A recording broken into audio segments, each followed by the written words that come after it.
Hi everyone, I'm Wooldridge, the CEO at the Workplace Gender Equality Agency. Today we're talking about unlocking the potential of your employer statement, and really appreciate everyone's interest and involvement in coming along today.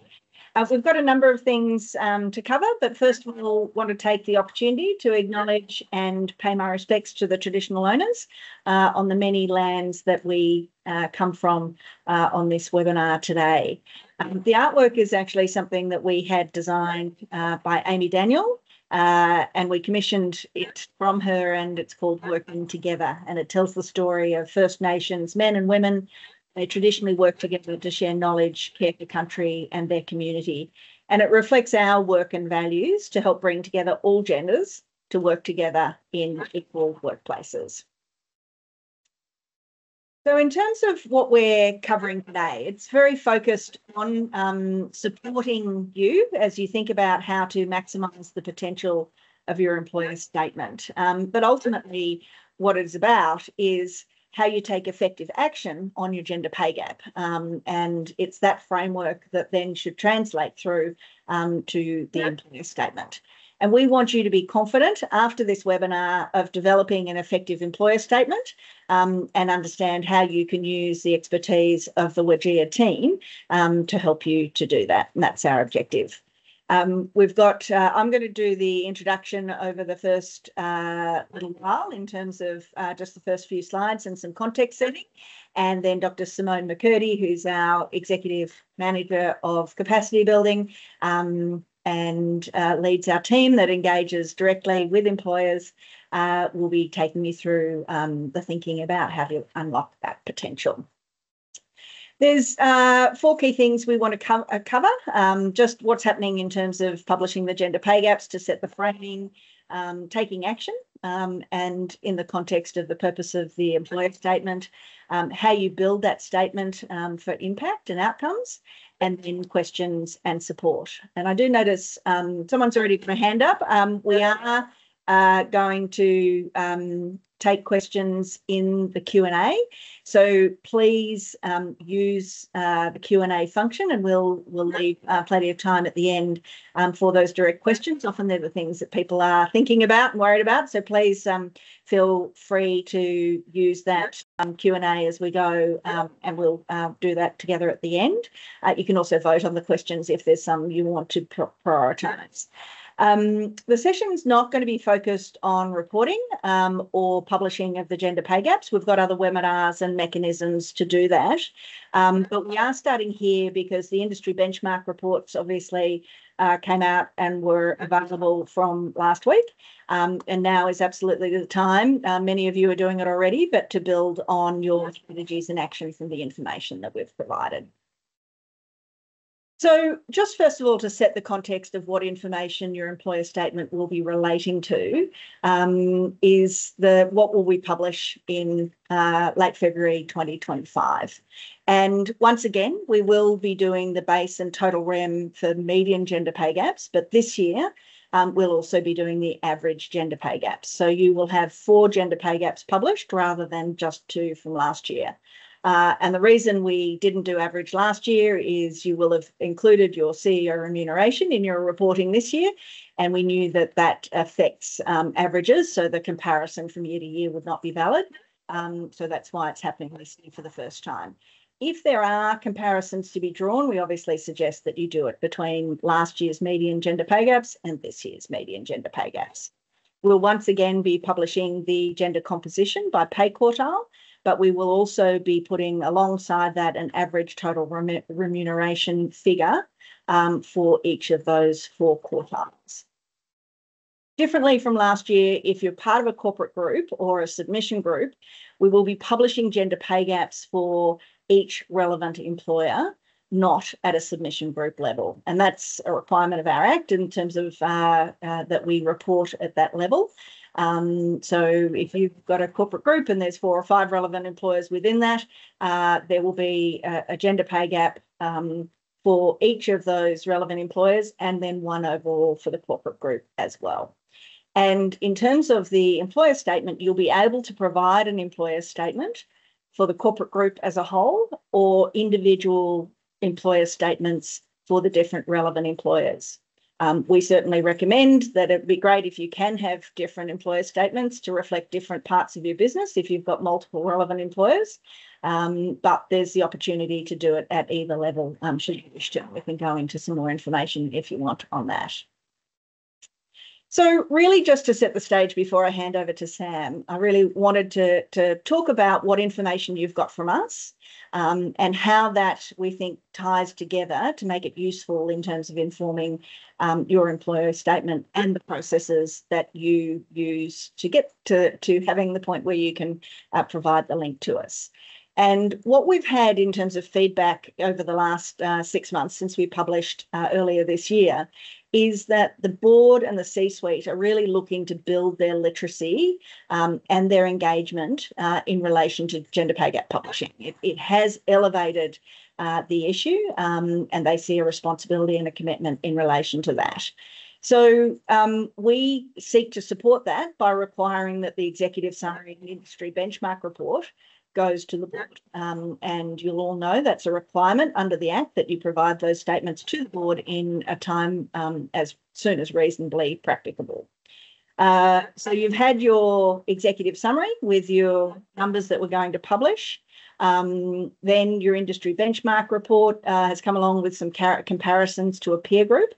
We will shortly be releasing our scorecard, which has our full data explorer of individual employers, so you can use other comparisons should you wish to, because you'll see the results, not the gender pay gaps, because we're not publishing them until February, but in terms of other performance of other employers that will be available soon. And it is that combination of your pay and composition information that really gives that direction in terms of the opportunities to delve into your gender pay gap and what the drivers of the gap are. So we see an opportunity overall for the combination of the executive summary, the industry benchmark report, and your employer statement to be used as a tool to engage your executive and engage boards. Sam's going to go into some thinking in terms of the connection on that as well. So, Sam, I'll hand over to you. Fantastic. Thanks, Mary. You've set us up beautifully to have a meaningful conversation, albeit a little one way. But again, please pop your questions into the Q&A because we'd like to hear from you.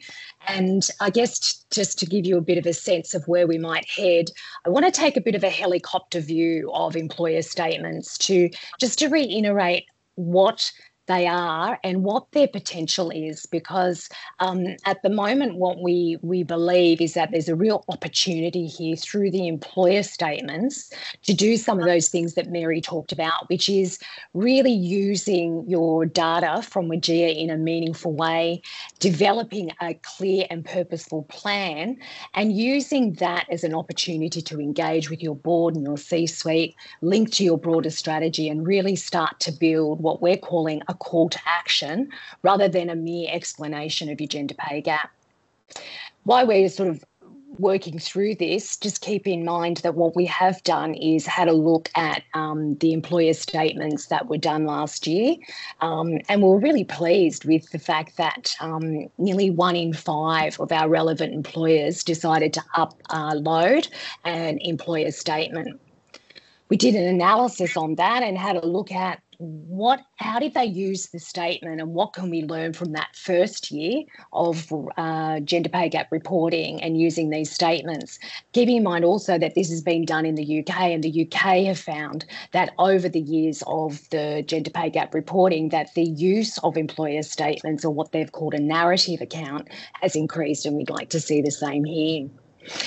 The analysis broadly found that people used their statements in a variety of ways, and they sort of come across 5 main ways that they used the statement. And one was just to replicate the information that you already had, say, in your executive summary.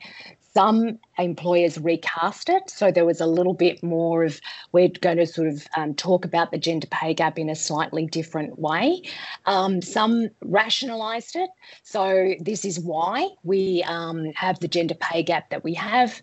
And then sort of some of those top-tier mature organisations were really leaning into recognising and sharing with their stakeholders what was driving their gender pay gap, and then reflecting on what that meant for their employees, but also their other stakeholders. And particularly when we've been talking to employees who have had a look at their employers' gender pay gap statements and employer statements, we found that the more we get into reflecting on what is driving that change and what you're going to do about it was far more engaging with a whole range of stakeholders, including employees. Thanks, Mary.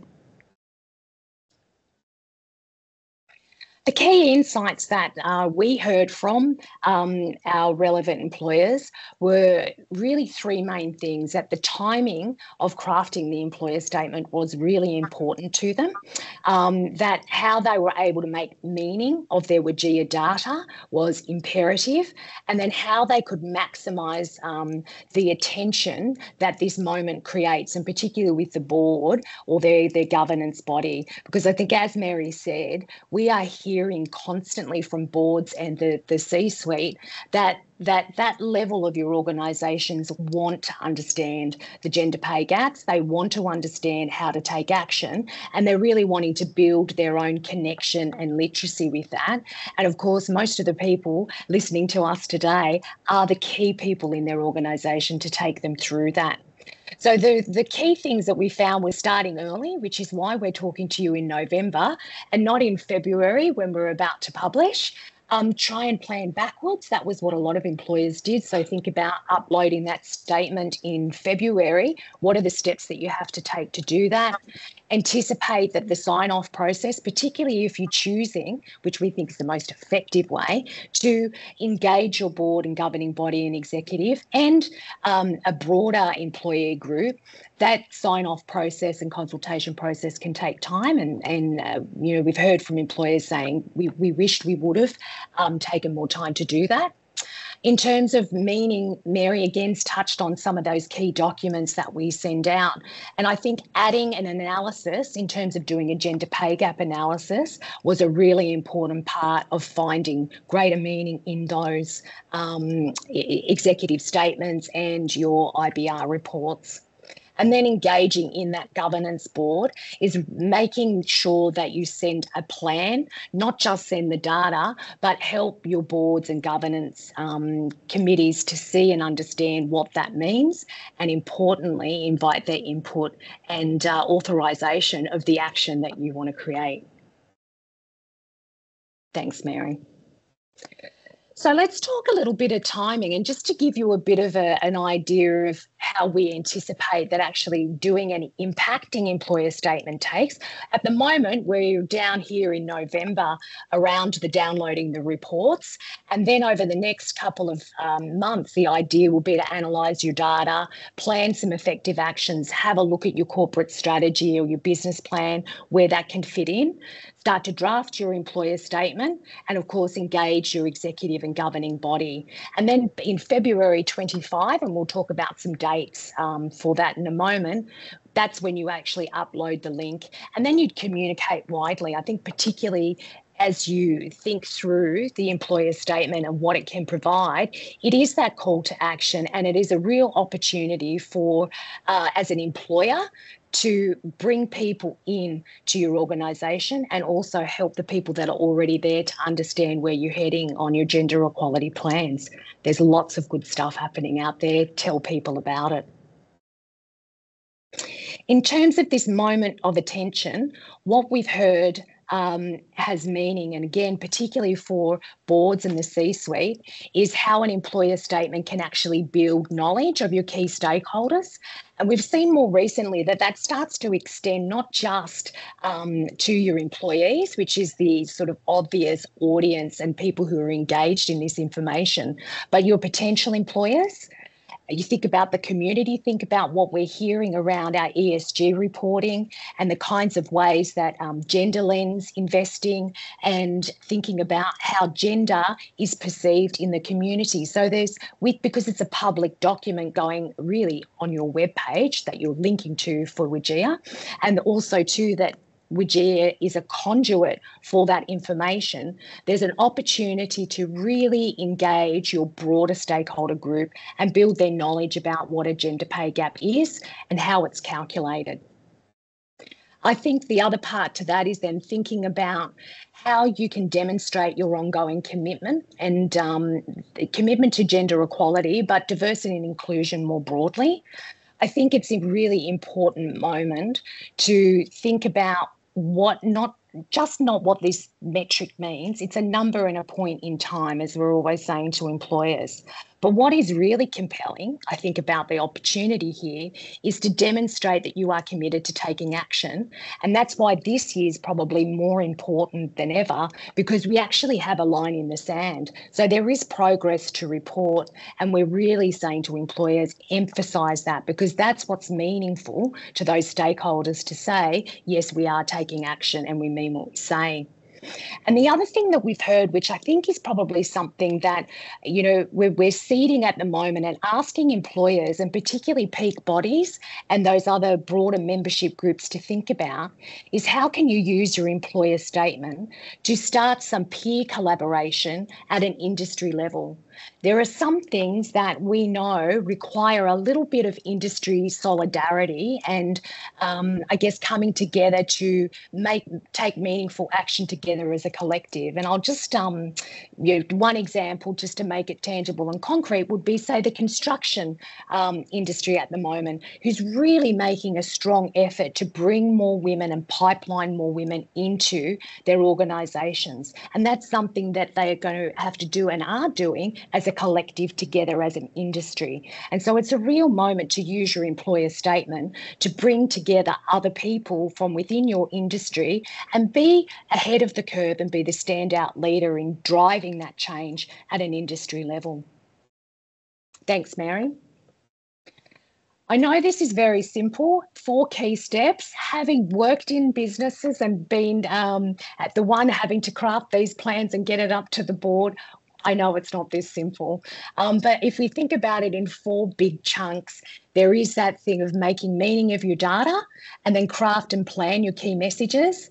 Develop your actual statement and see if you can get the timing right in terms of board and governance. Can you bring that up to that group as a collective so what you're painting is a really clear picture of how gender equality is going to be addressed in your organisation? And in doing that, seek their authorisation and their input. And then, of course, when we get to February, it's time to think about how you can link to your employer statement. That gateway will be open much longer, perhaps, than what it was last year, from the 3rd until the 24th of February. And we'll also communicate how you can upload after that date. But there's certainly time, particularly now if we start planning, to think about how we can create a statement and pop it up there between the 3rd and 24th of February through your reporting portal. You're not alone. As I said, it simplifies it when you bring it down to 4 sort of key steps, but we know it's not that simple. One of the things that I'm genuinely excited about is the fact that GE is really moving towards standing with employers to help them build their capability and to help them build their understanding so that they can make the changes that fit their context and do that in a sustained way. So particularly when you're thinking about changing your entire workforce composition to something more gender balanced, that is not something that can be done in 1 year. And it is a capability. It's not a program. It's not something that you can just slot in. So what is laid out here is some of the things that I think will be really important and can help employers to start to build that capability. This is not the only webinar. You'll hear from some of our other excellent departments, one being Education and Research, who'll be hosting another webinar talking about the benchmark reports the industry benchmark reports and the executive summary, how to read that and really extract that data so that you can make meaning. So that's coming up on the 2nd of December and something that I think will be really useful. Masterclasses, we run free masterclasses that are open to all of our reporting employers. There's some dates here, but don't worry, you don't have to write them down. If you go to our Taking Action page, they are all there. You'll be able to book into those masterclasses. And the two that are really important, I think, at this stage of the process is how to do a gender pay gap analysis. And there's a step-by-step workshop on that for free. And then also how to actually take effective action. You can't do everything and you can't just do anything. So what we want to do is help our employers to really craft some meaningful, purposeful action that's going to have a resonance and an impact on narrowing the gender pay gap. That's the metric that we're focused on at the moment. We also have a range of tools and resources, and I'm just pointing towards a couple of new ones. There's an action planning tool, which has been really popular, where you can actually type in just some key data points from your reports and from the Data Explorer, and it will actually list actions that, based on your data, are recommended to take and will get you to narrowing your gender pay gap. And a more detailed output of those is in this action playbook, which actually lists all of the evidence-informed actions that we know drive change. We hear a lot about what are other employers doing. What's really important is that you do the actions that meet your particular individual needs. And that's why we haven't provided a template for an employer statement, because your action plan actually needs to be related to your own context and your own data. So that playbook is a really good tool to use. Of course, we've got great advice on the GEIs, or the gender equality indicators, and we've also got a couple of good online learning modules, of which my personal favourite is the composition one, which talks about how your gender pay gap and your workforce composition are actually this interconnecting force that's really creating a gender equal experience or some disadvantage in your workplace. The other thing is this tailored advice. We open, our senior advisors are available 3 afternoons a week for free advice. You can bring your action planning your action plans, your gender pay gaps, you can bring your statement, you can book in and have some one-on-one advice. And that's been a really popular service.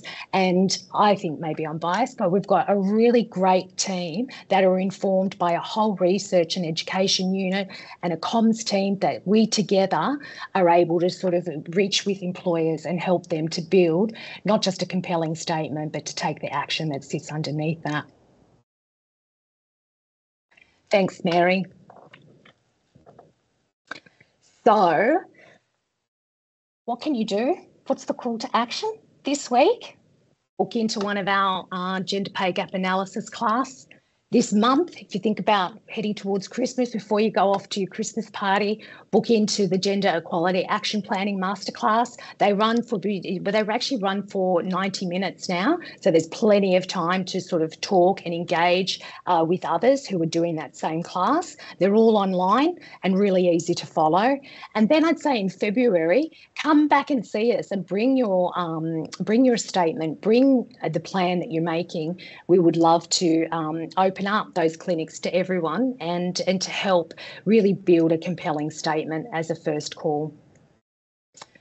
I think that's enough from me, and I think we're actually going to go to some questions now, and then after that question, just before we drop off, we'll do a little poll and wrap up.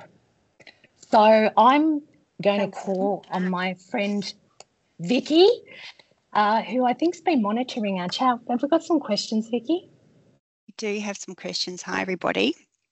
I'm just trying to actually summarise a few of them, but we might start out with the couple of the burning ones that have come through, which would be to Sam or to Mary, whoever would like to answer it. But do you both anticipate or expect anything different to start appearing in the employer statements this year, based on the review that we did of the ones currently?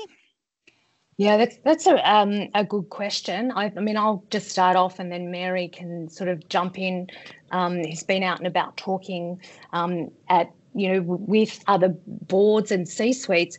What I think is the opportunity for this year is the fact that we have got a line in the sand already, so that you actually do have progress that you really can point to in your employer statement.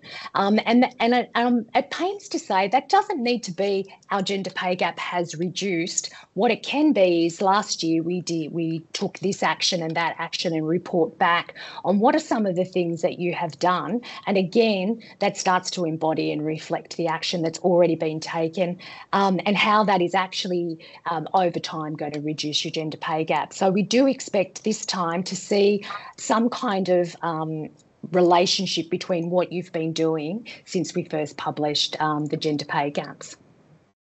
Anything to add, Mary?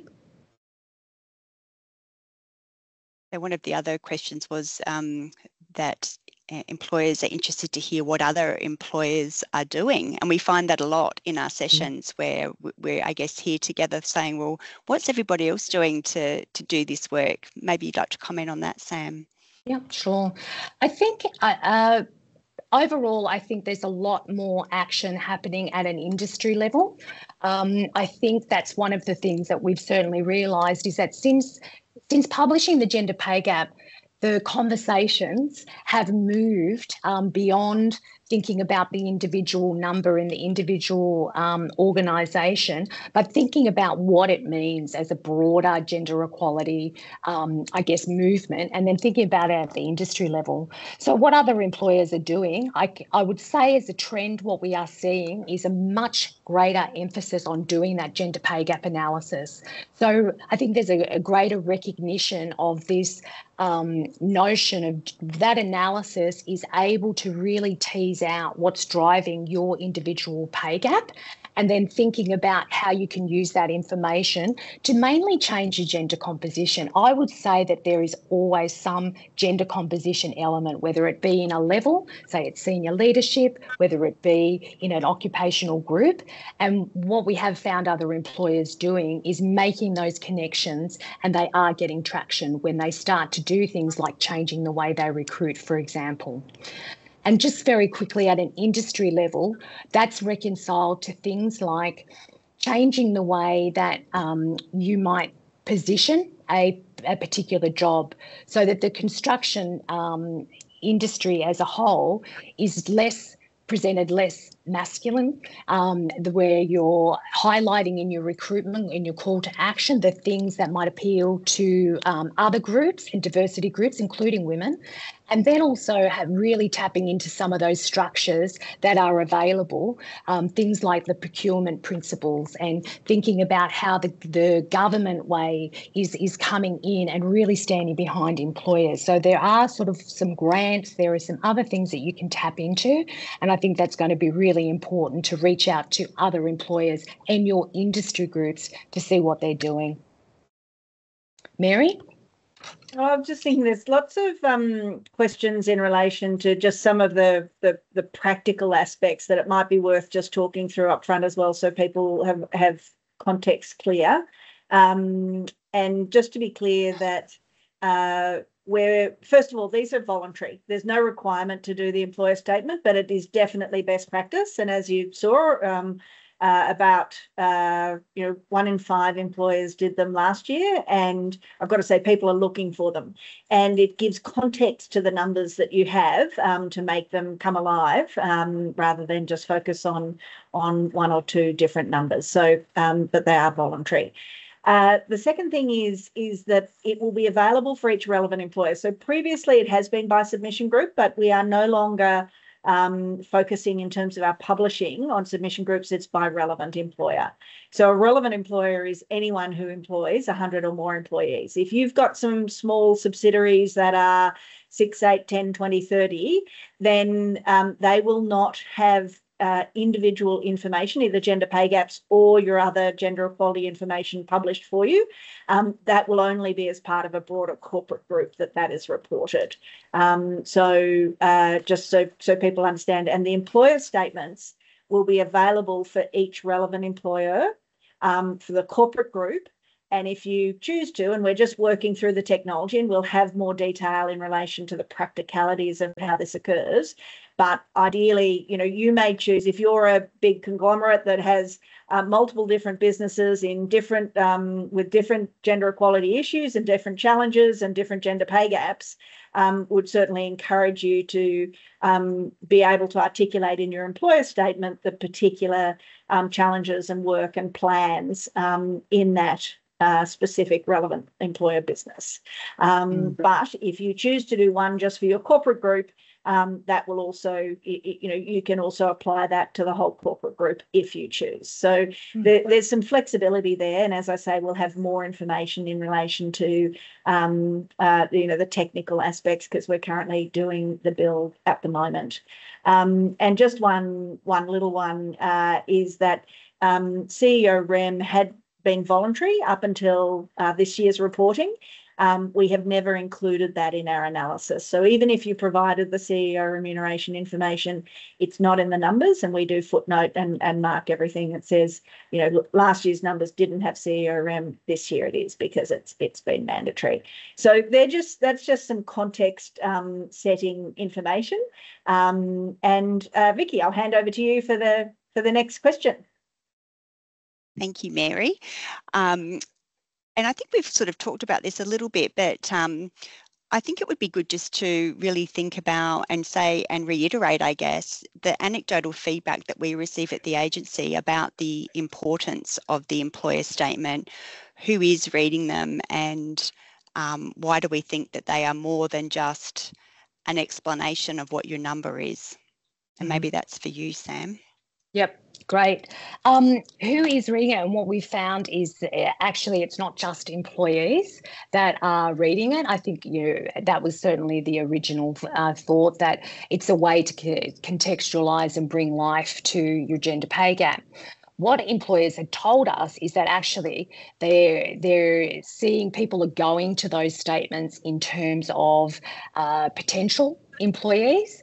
So again, we're hearing that people are asking about the gender pay gap in recruitment. People are asking about what are some of the strategies that you have in place to narrow your gender pay gap.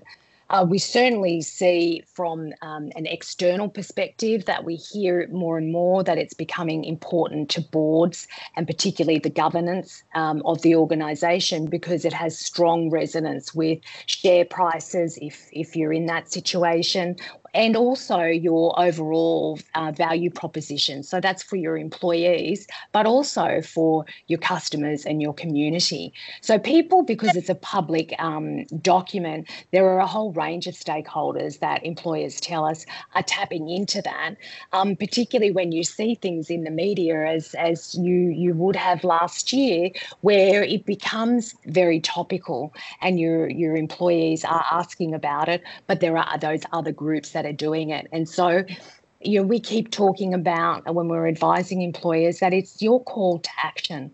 What we don't want, and certainly is not something that we would ever envisage will even happen, but the publishing of the gender pay gaps isn't to deter women from going to organisations. The publishing of the gender pay gaps is to create a level of equality, I think, and transparency, and then use that as a way to actually call people into your organisation. And we've again found that employers have found that to be true, that they are telling us that people are referring to those statements. So it does have resonance, but with a broader audience than just your current employees.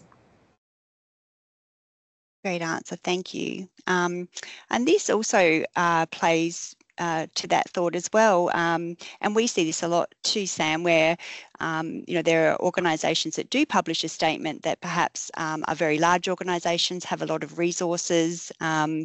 What do you think you could recommend to our audience here today, depending on the, regardless of the resources that you might have at your disposal? How can you best start to think about doing your statement? And you talked a little bit about doing the groundwork around the analysis and planning what action you're going to take and communicating that, but you might just want to expand out on that a little bit as well, for depending where you're at in your maturity of your organisation.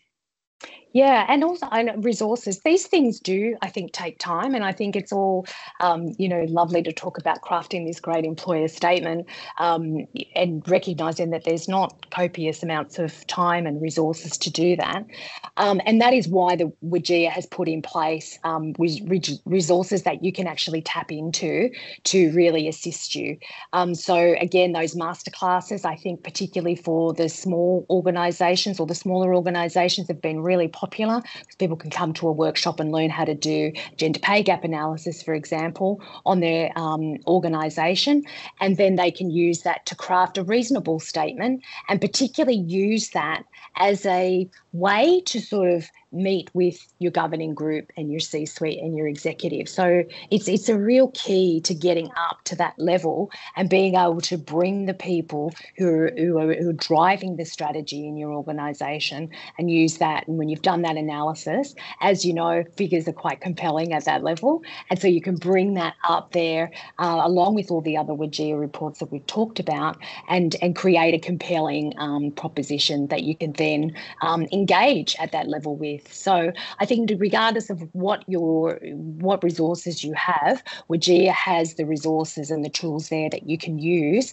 in order to craft not just a great statement, but a plan.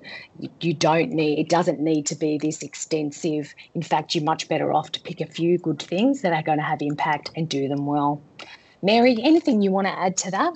Yeah, and I'm looking at the chat while we go and you're talking. So there's a couple of things to clarify in that process. Someone who said that they're a small organisation and the gender pay gap analysis class was more complicated than the data that they had. So what I'd suggest there is book into an advisory service, and you can have half an hour with one of the capacity building team to talk through, well, how would you apply that gender pay gap analysis in your context with the information that you've got. And also, just to be clear, the masterclasses are all the same. It's a one-off 90 minutes on them, they're not consecutive. So while you may be really excited to attend them all, you only need to come to one in terms of it. I think there's another area just to be really clear on what's being published this year, because it is different from last year, and there's a couple of people asking questions still to clarify. So shortly, in the next couple of weeks, we'll be releasing our annual employer census, and we will be updating the Data Explorer with all of your 23-24 information, except for the gender pay gaps and quartiles. So everything else will be up. And what's changed is we published nearly 5,000 gender pay gaps this year. It's actually now over 7,600 relevant employers. So if you were a corporate group that had 2 businesses within it, last year and reported as one, last year you would have 1 number, this year you'll have 2 numbers. And there will also be a 3rd number for your corporate group as a whole. The corporate group executive summaries, we're just working through and compiling, and you will get them in December, and they're just the high-level gender pay gap. So there'll be a gender pay gap for the corporate group and for each relevant employer, and they will also be published, all the rest of your submission information, on the Data Explorer. So hopefully that helps clarify. And I've got to say, there's lots of really good questions. This will also help us inform Q&A that we put on the website. So if we haven't got specifically to your question, we will certainly make sure that we look at all of these and put it up on the website. Vicky, did you have another one that you wanted to go to? I think I just wanted to state that we have a guide which we're about to publish. I think it may even be live on the website as we speak, which will actually, and as Mary said, we'll start to feed through some more clarity around the dates. And also, I noticed that in the chat, Lizzie's just put the link to our webinar that we're going to be holding around the executive summary and the industry benchmarks reports as well. So help is definitely here. We are here to guide and get the best out of this for you. I think we've probably covered most of those questions between us looking at that. But as you say, Mary, this will guide us as to the Q&A that we'll put in our website going forward. We might just... I have a question of Mary, yes. though. Around, we're changing that reporting sort of structure, and so the access to information will be a bit different. And we've mentioned some of the different reports. What does that mean at the level of the employer? What will they now have access to that they'll be able to use to sort of craft an action plan?